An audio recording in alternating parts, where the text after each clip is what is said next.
खुलुमबाय लोगोफोर, नोंथांमोनखौ आंनि बिटिआर निउसआव फिन बरायबाय आरो जायफोर आंनि चेनेलखौ साबस्क्राइब खालामाखै अन्नानै साबस्क्राइब खालामदो। खैला बरगयारिया मानासनि नारेंगुरी लावखार ओंखाम जानाय बाहागो लागिरिफोरखौ बिथाङा रायजो-राजाफोरनिसिम गाहाम हामलायथि बावहरदों। हिमन्त बिश्व शर्माया एइचएस आरो एइचएसएलसि आनजादनि डेटखौ फोसावनानै होबाय। एइचएसएलसि आनजादआ 11 मेनिफ्राय जागोन आरो एइचएस आनजादआ 12 मेनिफ्राय जाहैगोन, बिथाङा फोसावनानै होबाय। धेमाजि जिल्लानि सिङाव थानाय सेनं लादांगुरि गुदि फरायसालिनि गाहाय फोरोंगिरिया हरखाबै प्रेसार स्ट्रक जानानै रुंसारि जायो। 2 जानुवारिखालि मैया।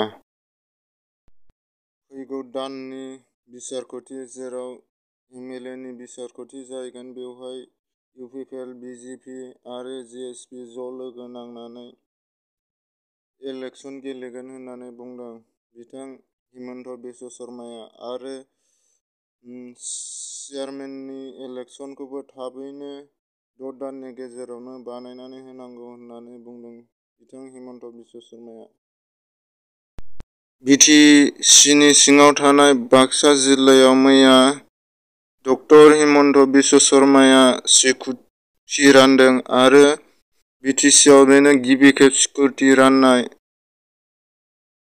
जेराव एइचएस आनजादआव सेथि मासि आवग्रिनो हानाय हिनजावसाफोरनो जेराव 60% गोजौ मासि आवग्रिनो हानाय बिथां फरायसाफ्रा मोननो हादों। बिदिनो गासिबो डिस्ट्रिक्टआव रानजोबगोन फारि-फारि। प्रमद बर'आ बुंदों जे माखासे पेन्डिं जानानै थानाय बिलफोर दङ, जेराव खामानि मावग्राफोरनि, जेराव थिकादारफोरनि उन्दैखौ लानानै गिदिरसिमाव जेराव 2,300 कौटिनि बारा बिलफोर दङ। बेखौ जेनबा गेदेरा जाहैबाय 10 निफ्राय 20 रोजानि गेजेराव थानाय बिलफोरखौ एसे नायबिजिरनानै हरगोन आरो जेराव 5 निफ्राय 15 लाखनि गेजेराव रां थानाय जेनबा थिकादारफोर बेफोरखौ जेबो बेले-बेजे गैयाबा ओरैनो हरगोन होननानै बुंदों आरो जेराव बे गिदिर बिलफोरखौ बेखौ नायबिजिरनानैसो हरगोन होननानै बुंदों। फैसा होनानै साख्रि लाग्राफोरखौ मा खालामगोन होननानै खौरांगिरिफोरनि सोंनायाव प्रमद बर' सारआ बुंदों जे बेफोरखौ नायबिजिरगोन आरो गोख्रों राहा लागोन होननानै आरो बिसोरनि साख्रिफोरखौ दाननानै होगोन होननानै बुंदों।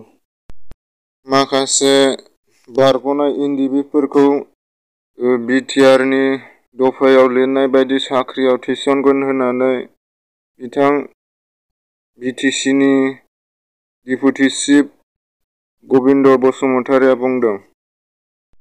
हिमन्त बिश्व शर्माया बुंदों जे बिटिआरआव माखासे फरायसालिफोराव फोरोंगिरि गैयैफोरखौ फैगौ फेब्रुवारिनि गेजेरावनो थाबैनो थिसननानै होगोन फोरोंगिरिखौ होननानै बुंदों। गोजोनथाव खौरां, बिटिआरआव माखासे फरायसालि दं जेराव मास्टार गैया, सात्रआ बुरजा, मास्टारा सासे गाहामल' थायो।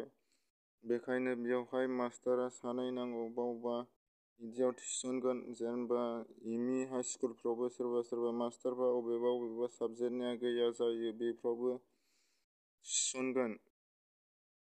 बिथां हिमन्त बिश्व शर्माया बुंदों जे फैगौ फेब्रुवारि दाननि गेजेराव माखासे मास्टार गैयि स्कुलफोरखौ मास्टार थिसननानै होगोन, एपइन्टमेन्ट होगोन होननानै बुंदों।